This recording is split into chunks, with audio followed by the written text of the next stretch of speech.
Hello everyone. I thought I would pop in and show you that I am indeed alive after my 2-day self-inflicted sojourn of deep cleansing where I didn't have any solid meals for 2 days other than my gentle, nourishing, cleansing potions and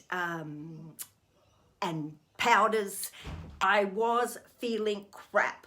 It was hard, really hard, and not because I was hungry, not because like I thought, is it coffee? It's like I didn't have any cravings for food or anything in particular, but it was, I was hangry. So I was just edgy and I wanted the day to end flat, dull, horrible.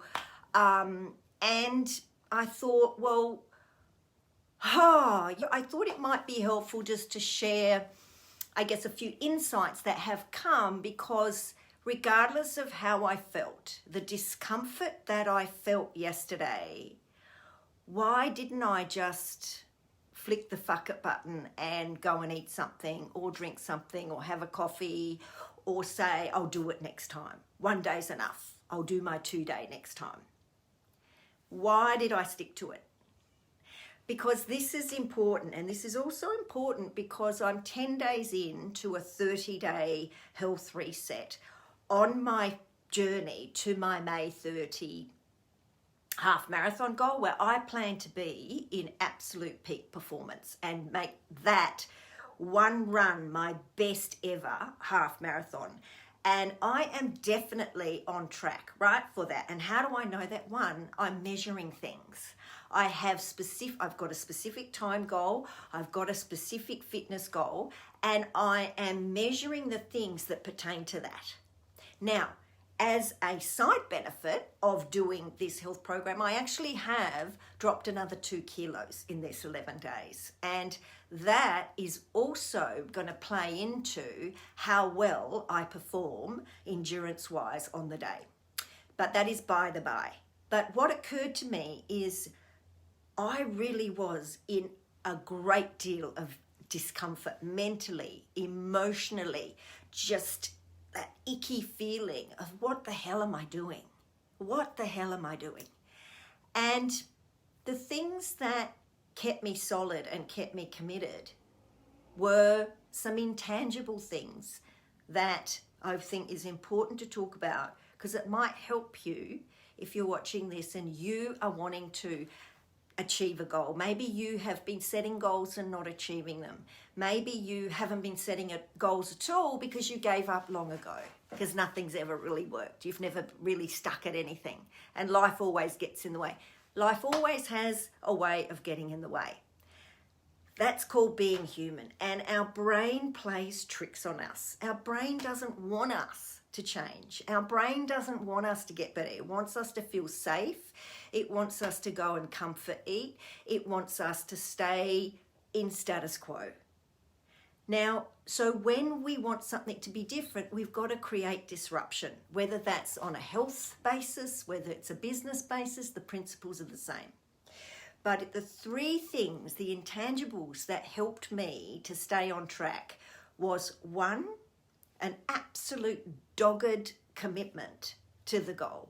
Nothing is going to get in my way of being in peak performance for that goal. And for me, I'm excited about how well can I stay on track? How well can I stay with my eating program and my exercise program that, just what does peak performance really feel like? That's exciting to me. So that goal is exciting to me of how I'm going to feel.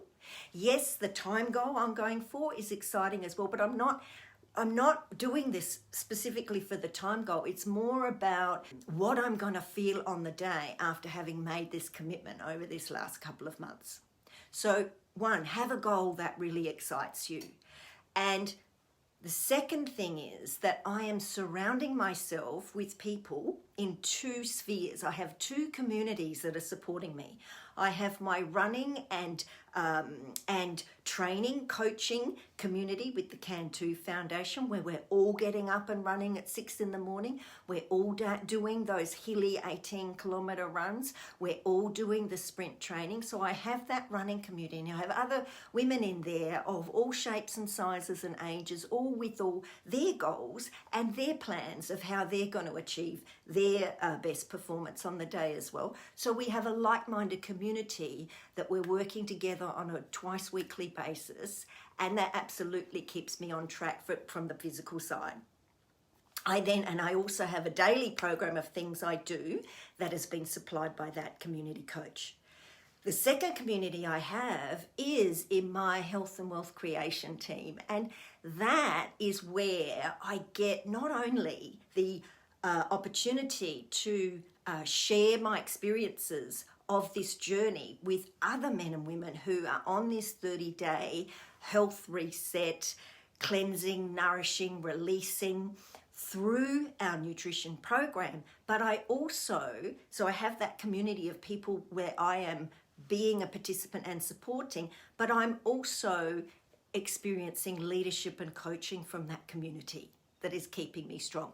I'm also a leader and a coach in that community, so I'm getting to associate with other men and women who are leading people and supporting people to become the best versions of themselves. Each of us have our own individual goal that we're striving towards, but being part of a leadership team where you are coaching and being coached, and where you're sharing the responsibility and the highs and lows that come when we want something.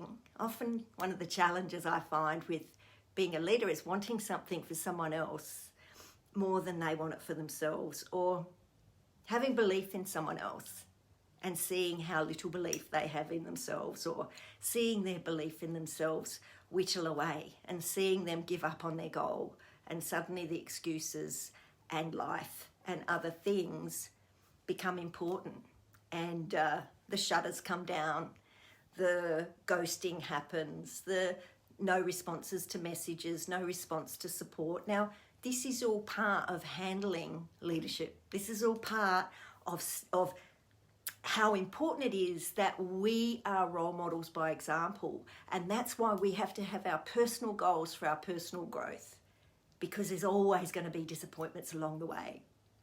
So 2 things already. So 2 communities, that the support from both communities, and then leadership within those communities and being part of that leadership in those communities are 2 things that are helping keep me stay committed, to stay in the discomfort of being uncomfortable through this 2-day retreat that I gave myself of the 2-day deep cleanse. So here I am, and clearly I've survived, clearly I am alive, and clearly I'm on fire. And that's one of the benefits of giving your body a full reset, which is what happens when we cleanse over a 2-day period.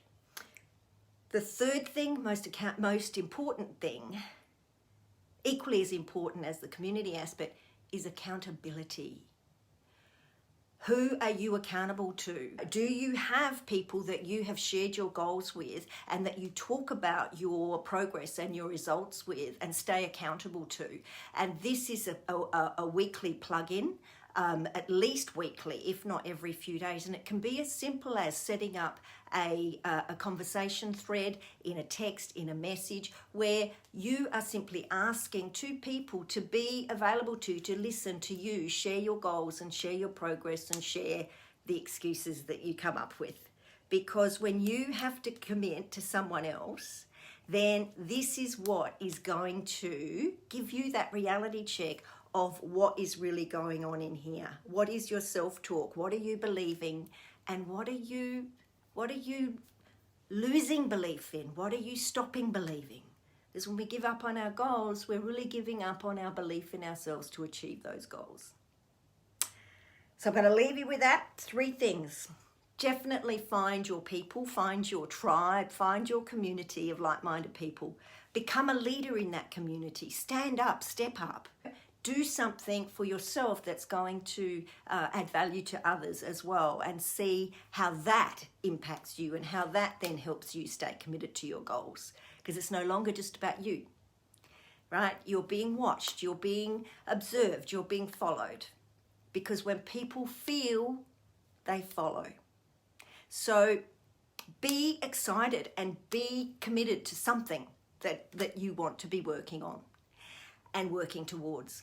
And accountability. As much as we hate it, we feel like we're at work, it actually works. When we have to turn up and report in to someone else, that actually helps to keep us honest. And if we're going to do something, why don't we do it properly? And that's my message for today, and I hope you've enjoyed it. Do chime in or watch out for more as I continue this journey towards my half marathon goal. So thanks for watching, and I'll talk to you again soon.